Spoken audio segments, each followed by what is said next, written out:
ସାଙ୍ଗମାନେ ଏବେ ରାତି ହେଲାଣି 10ଟା। ପୁପୁ ଇସୁ ପାଇଁ ଗୋଟେ ଗଞ୍ଜି ନେଇକି ଆସିଛି। ଦେଖି ଗଞ୍ଜିଟା ଦେଖି ଦେଖି କେମିତିଆ ଗଞ୍ଜିଟା। ପୁପୁ ଇସୁ ପାଇଁ ଏଇ ଗଞ୍ଜିଟା ନେଇକି ଆସିଛି।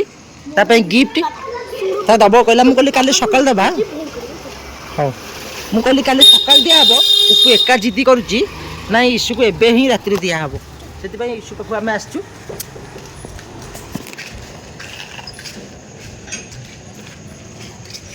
ଦେଖିଲୁ ତୋରି ପାଇଁ ଏତେ ପାଲା ତାଲା ଦିଦିଟା ଗେଟ୍ ତାଲା ପଡ଼ିଥିଲା।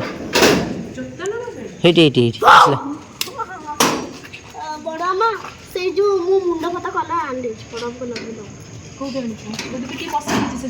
ଇସୁ ଇସୁ ମୁଁ ତାକୁ କହିଲି ସକାଳେ ତ ଗଞ୍ଜିଟା ଦିଆହେବ। ସେ ଏକା ଜିଦି କ'ଣ କହିଲୁ ନାଇଁ ଏବେ ହିଁ ଇସୁ ଦେଇକି ଆସିବି। ସେ ପାଇଁ ନେଇକି ଆସିଛି ଚପଲ। ହଉ ପୁପୁ ଯାଇଥିଲା କଲର କିଣିବା ପାଇଁ। ଗୋଟେ ଚପଲ ଘରେ ରଖିଛି ଆଉ ଗୋଟେ ଚପଲ ଏଠି ଛାଡ଼ି ଯାଇଥିଲା। 10 ଟଙ୍କାର କ'ଣ